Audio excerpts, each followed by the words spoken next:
जय हिंद दोस्तों।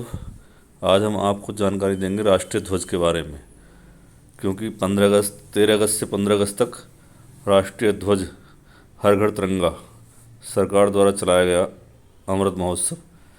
इसके अनुसार इसका जानना ज़रूरी है कि राष्ट्रीय ध्वज अपमान निवारण अधिनियम 1971 में पारित हुआ। इसके बारे में भी जानना ज़रूरी है, और ध्वज को किस तरीके से फहराया जाना है उसके हर नियम का ध्यान रखना ज़रूरी है।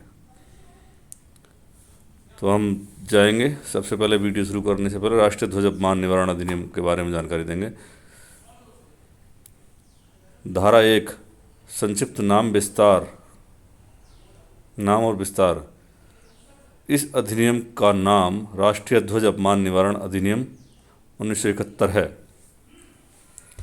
इसका विस्तार संपूर्ण भारतवर्ष पर है, मतलब पूरे भारत में अधिनियम लागू है। धारा 2 भारतीय राष्ट्रीय ध्वज और भारत के संविधान का अपमान जो कोई किसी सार्वजनिक स्थान में या जनता को दृष्टिगोचर किसी अन्य स्थान में भारतीय राष्ट्रीय ध्वज या भारत के संविधान या उसके किसी भाग को जलाता है, निरूपित करता है, विकृत करता है, अपवित्र करता है, विद्रोह करता है, नष्ट करता है, कुचलता है या उसका अन्य अपमान चाहे बोले या लिखे गए शब्दों द्वारा, कृत्यों द्वारा करता है, ऐसी अवधि के कारावास से जो 3 वर्ष तक की हो सकेगी या जुर्माने से या दोनों से दंडित किया जाएगा। धारा 3 भारतीय राष्ट्रीय गीत यदि आदि को गाने या गाए जाने से रोकना।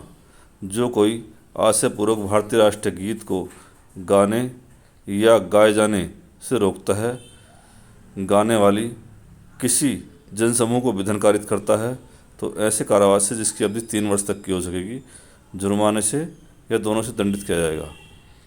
राष्ट्रीय ध्वज का, राष्ट्रीय संविधान का, भारतीय संविधान का और राष्ट्रीय ध्वज का जो उसकी सज़ा है धारा 2 में है, और राष्ट्रीय गीत और राष्ट्रीय गान की धारा 3 में है।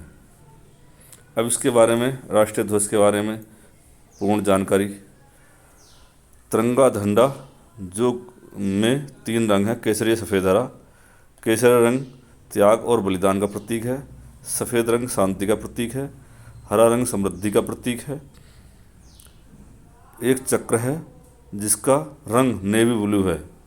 चक्र में 24 तीलियां हैं जो 24 घंटे का प्रतीक हैं। तिरंगा झंडा 22 जुलाई 1947 को अपनाया गया था। वर्तमान झंडा पिंगली वेंकैया ने डिजाइन किया था, जिसकी लंबाई चौड़ाई का अनुपात 3:2 में है। ध्वज फहराने संबंधित निम्नलिखित सावधानियां बरतें। आज़ादी का अमृत महोत्सव के अंतर्गत हर घर तिरंगा अभियान में 13/8/2022 से 15/8/2022 तक हर घरों में तिरंगा फहराना। तिरंगा झंडा कटा फटा ना हो। ध्वज दंड सीधा और मजबूत हो। दंड का मतलब जिस डंडे में आप झंडा फहरा रहे हो। राष्ट्रीय ध्वज फहराते समय उनके रंग क्रम का ध्यान रखें। केसरिया रंग हमेशा ध्यान रख करके ऊपर ही रहना आवश्यक है। ध्वज सम्मान की स्थिति में हो, झुका हुआ ना हो। ध्वज झुका हुआ ना हो। ध्वज पर अन्य किसी भी कुछ भी लिखा ना हो, लिखाया छपा ना हो, नहीं होना चाहिए। राष्ट्रीय ध्वज के साथ अन्य कोई ध्वज बराबर ऊंचाई पर अथवा राष्ट्रीय ध्वज के ऊपर ना हो। राष्ट्रीय ध्वज हमेशा ऊपर होगा और कोई झंडा पास में होगा तो। किसी भी प्रकार के फूल, माला, प्रतीक चिन्ह राष्ट्रीय ध्वज के ऊपर अथवा ध्वज पर ना हो। ध्वज फहराने के बाद ध्वज को समेट कर सम्मान के साथ संभाल कर घर पर ही रखें। इसे इधर उधर सड़कों पर या कचरे में न फेंकें। यदि ध्वज क्षतिग्रस्त अथवा फट जाए तो पूरे सम्मान के साथ निपटान करें, सड़कों पर या कचरे में ना फेंकें। इस नियम का विशेष ध्यान रखें।